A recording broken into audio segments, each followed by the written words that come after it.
नमस्कार, मैं हूं ज्योति। आप देख रहे हैं वागड़ वार्ता 91। बांसवाड़ा डूंगरपुर न्यूज बुलेटिन में आपका स्वागत है। प्रदेश और संभाग की ताजा तरीन खबरों के लिए हमारा चैनल सब्सक्राइब करें और बेल आइकन जरूर दबाएं। चलिए खबरों का सिलसिला शुरू करने से पहले नजर डालते हैं अब तक की टॉप हेडलाइंस पर। महिला टीचर की हत्या से पहले आरोपी ने बनाए थे वीडियो। सोशल मीडिया पर वायरल वीडियो, मां को हत्या की धमकी देता हुआ दिखा आरोपी। बांसवाड़ा में हुए दोहरे हत्याकांड का आरोपी हुआ बरी। 22 गवाहों और 57 दस्तावेजों के बावजूद नहीं साबित हो सका आरोप। बांसवाड़ा में बारिश से हाल हुए बेहाल। लगातार बारिश के चलते स्कूल हुए जलमग्न। छात्रों और शिक्षकों को करना पड़ रहा है समस्या का सामना। 1 जुलाई की सुबह बांसवाड़ा जिले के बस स्टैंड पर उस समय सनसनी फैल गई जब दिन दहाड़े एक महिला शिक्षक लीला ताम्यार की तलवार से बेरहमी से हत्या कर दी गई। इस नृशंस हत्याकांड का सबसे चौंकाने वाला पहलू यह है कि हत्या से पहले आरोपी महिपाल भगोरा ने 2 वीडियो बनाए जो अब सोशल मीडिया पर वायरल हो रहे हैं। मृतका लीला ताम्यार अर्थोना थाना क्षेत्र के तरियापाड़ा गांव की रहने वाली थी और हाल ही में उनकी पोस्टिंग सज्जनगढ़ ब्लॉक के छियाखूंटा स्कूल में हुई थी। तलाकशुदा लीला कुछ वर्षों से महिपाल भगोरा के साथ लिव इन रिलेशनशिप में रह रही थी।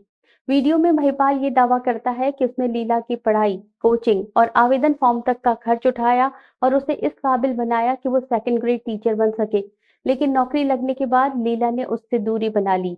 आरोपी का ये भी आरोप है कि लीला का किसी और से संबंध था। हत्या से पहले बनाए गए 41 सेकंड और 2 मिनट 13 सेकंड के वीडियो में महिपाल न सिर्फ लीला की हत्या की योजना बताता है बल्कि अपनी मां को भी धमकी देता है कि पहले लीला को मारूंगा फिर तुझे भी नहीं छोड़ूंगा। वीडियो में उसकी मां हाथ जोड़कर बेटे को रोकने की कोशिश करती है लेकिन महिपाल का खून खौल रहा है। उसकी आंखों में धोखे का बदला और मौत की आग दिखाई देती है। पुलिस ने दोनों वीडियो को जांच में शामिल कर लिया है। हत्या के बाद महिपाल बांसवाड़ा के घने जंगलों में जाकर छिप गया है। अब उसे पकड़ने के लिए 9 थानों की पुलिस टीमों को तैनात किया गया है। तलाशी अभियान में ड्रोन और खोजी कुत्तों की भी मदद ली जा रही है। कलिंजरा थाना प्रभारी विक्रम सिंह ने बताया कि बारिश और दुर्गम इलाके के कारण जंगल में सर्च ऑपरेशन चुनौतीपूर्ण हो रहा है, लेकिन हमारी टीम लगातार जुटी हुई है। बांसवाड़ा के बहुचर्चित खांदू कॉलोनी दोहरे हत्याकांड मामले में एडीजे कोर्ट ने बड़ा फैसला सुनाते हुए आरोपी राकेश पंचाल को साक्ष्य के अभाव में बरी कर दिया है। राकेश पंचाल पर देवकन्या और उनके बेटे विवेक की हत्या का गंभीर आरोप था। ये मामला साल 2018 का है जब देवकन्या की गला रेतकर हत्या कर दी गई और उनके बेटे को नदी में धक्का देकर मारने का आरोप राकेश पंचाल पर लगाया गया था। अभियोजन पक्ष ने अदालत में 22 गवाहों के बयान, 57 दस्तावेज और 14 आर्टिकल पेश किए, लेकिन कोर्ट ने उन्हें अपर्याप्त मानते हुए आरोपी को दोष मुक्त करार दिया।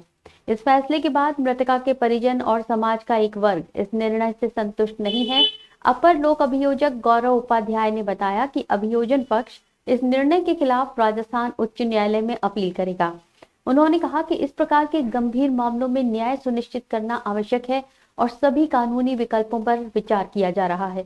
बताया जाता है कि आरोपी राकेश पंचाल ने तंत्र मंत्र के नाम पर देवकन्या की निर्मम हत्या की थी और उसके बेटे विवेक की लाश नदी से बरामद हुई थी। घटना के बाद पंचाल समाज और स्थानीय लोगों में भारी आक्रोश था। अब न्याय की अंतिम उम्मीद उच्च न्यायालय पर टिकी है। ये मामला ये था कि 23/9/2018 की घटना है। उस दिन रात को गणपति विसर्जन के दिन देवकन्या नामक महिला को पूजा करवाने के बहाने और उसके पुत्र को विसर्जन के लिए, नारियल विसर्जन के लिए घर से बाहर रखा गया था और पूजा करवाने के बहाने जेवर और नकदी रखवा ली थी और वहां पर देवकन्या की हत्या कर दी गई और बाद में उसके पुत्र विनय को गेमन पुल पर ले जाकर पानी में फेंक दिया गया था। विसर्जन के बहाने उसको धक्का देकर गिरा दिया गया। इस प्रकार ये दोहरा हत्याकांड था। इसमें जो अनुसंधान के पश्चात आरोपी राकेश था उसे पुलिस ने गिरफ्तार किया गया और संपूर्ण विचारण के बाद अभियोजन, जबकि अभियोजन ये मानता है कि उन्होंने मजबूत केस पेश किया है, परंतु अभी राकेश को विचारण न्यायालय द्वारा दोष मुक्त किया गया है तो हम इस निर्णय की समीक्षा करेंगे, विस्तृत निर्णय का अध्ययन करके और जल्दी से जल्दी वापस राजस्थान उच्च न्यायालय में हम इस मामले में शीघ्र ही अपील पेश करेंगे और हमें विश्वास है कि हमें राजस्थान उच्च न्यायालय में सफलता प्राप्त होगी और आरोपी को सलाखों के पीछे भेजा जाएगा। बांसवाड़ा जिले के घाटोल कस्बे में लगातार हो रही बारिश के कारण राजकीय Lal Bahadur Shastri senior secondary school का परिसर इन दिनों तालाब में तब्दील हो गया है। स्कूल मुख्य सड़क से कई फीट नीचे स्थित होने के कारण वहां चारों ओर करीब 2-2 फीट तक पानी भर गया है। इससे विद्यार्थियों और शिक्षकों को स्कूल आने जाने में भारी दिक्कतों का सामना करना पड़ रहा है। स्कूल परिसर में भरे पानी के कारण कई विद्यार्थी स्कूल नहीं पहुंच पा रहे हैं, जिससे पढ़ाई पर सीधा असर पड़ रहा है। जो विद्यार्थी आ भी रहे हैं, उन्हें जूते कपड़े भीगने की परेशानी झेलनी पड़ रही है। वहीं स्कूल स्टाफ को भी रोजाना गीले रास्तों और पानी से होकर स्कूल तक आना पड़ रहा है। संस्था प्रधान ने बताया कि लगातार जल भराव की स्थिति बनी हुई है और यदि जल्द पानी की निकासी की व्यवस्था नहीं की गई तो स्कूल की नियमित पढ़ाई पूरी तरह बाधित हो सकती है। उन्होंने नगर प्रशासन से शीघ्र उचित समाधान की मांग की है ताकि बच्चों की शिक्षा प्रभावित न हो और स्टाफ को भी राहत मिल सके। स्थानीय नागरिकों ने भी स्कूल की दयनीय स्थिति पर चिंता जताई है। उनका कहना है कि वर्षों से स्कूल परिसर की जल निकासी की कोई स्थायी व्यवस्था नहीं की गई है। बारिश होते ही ये स्थिति बन जाती है, जिससे हर बार विद्यार्थियों और शिक्षकों को परेशानियों का सामना करना पड़ता है।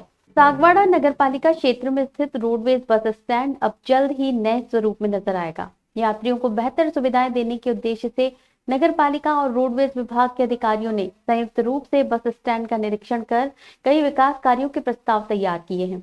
नगरपालिका अध्यक्ष आशीष गांधी, अधिशासी अधिकारी जितेंद्र कुमार, वरिष्ठ पार्षद हरीश सोमपुरा और रोडवेज मुख्य प्रबंधक की मौजूदगी में निरीक्षण के दौरान बस स्टैंड पर सुविधा complex, RO water plant, China mosaic tiles, पौधरोपण और लाइटिंग सहित कई कार्यों पर सहमति बनी। परिसर में स्थित सुलभ कॉम्प्लेक्स को अत्याधुनिक सुविधाघर में परिवर्तित किया जाएगा, जिसमें महिलाओं के लिए विशेष सुविधा विकसित की जाएगी। ड्रेनेज सिस्टम में सुधार, टाइल्स का नवीनीकरण और पर्याप्त रोशनी की व्यवस्था की जाएगी। बस स्टैंड परिसर में स्थित प्याऊ को नया स्वरूप दिया जाएगा, जिसमें आरओ प्लांट और वाटर कूलर की सुविधा जोड़ी जाएगी ताकि यात्रियों को ठंडा और साफ पानी उपलब्ध हो सके। आरओ वेस्ट वाटर के उपयोग के लिए ड्रिप एरिगेशन सिस्टम लगाया जाएगा, जिससे पौधरोपण किया जाएगा। वहीं रोडवेज कार्यालय की छत की सीलन और टपकने की समस्या के समाधान के लिए चाइना मोज़ेक और रंग रोगन किया जाएगा।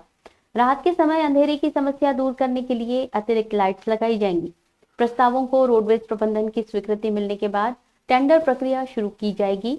चेयरमैन गांधी ने बताया कि सागवाड़ा और आसपास के ग्रामीण इलाकों से प्रतिदिन हजारों लोग बस स्टैंड पर आते हैं, लेकिन अब तक मूलभूत सुविधाओं का अभाव रहा है।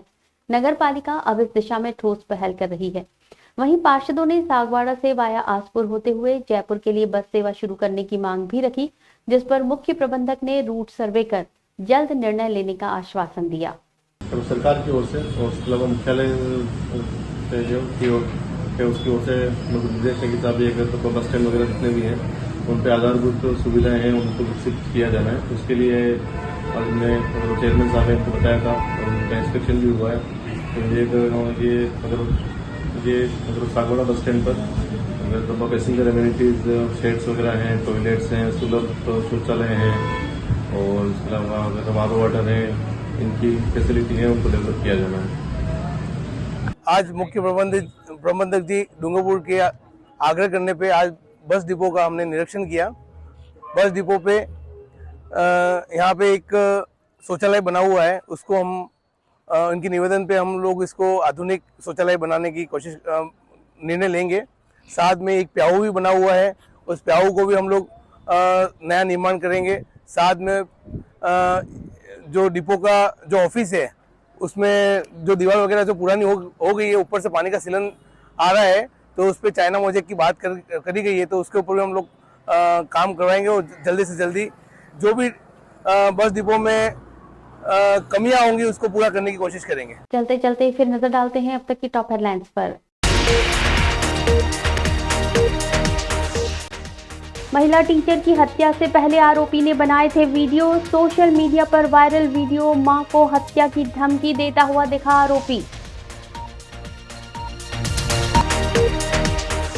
बांसवाड़ा में हुए दोहरे हत्याकांड का आरोपी हुआ बरी। 22 गवाहों और 57 दस्तावेजों के बावजूद नहीं साबित हो सका आरोप। बांसवाड़ा में बारिश से हाल हुए बेहाल। लगातार बारिश के चलते स्कूल हुए जलमग्न। छात्रों और शिक्षकों को करना पड़ रहा है समस्या का सामना। अपने स्मार्टफोन पर प्रदेश भर की खबरों से अपडेट रहने के लिए आज ही हमारा चैनल सब्सक्राइब करें और बेल आइकन जरूर दबाएं। फिलहाल इस बुलेटिन में इतना ही। दीजिए इजाजत ज्योति को। आप बने रहिए वागर वार्ता 91 के साथ। नमस्कार।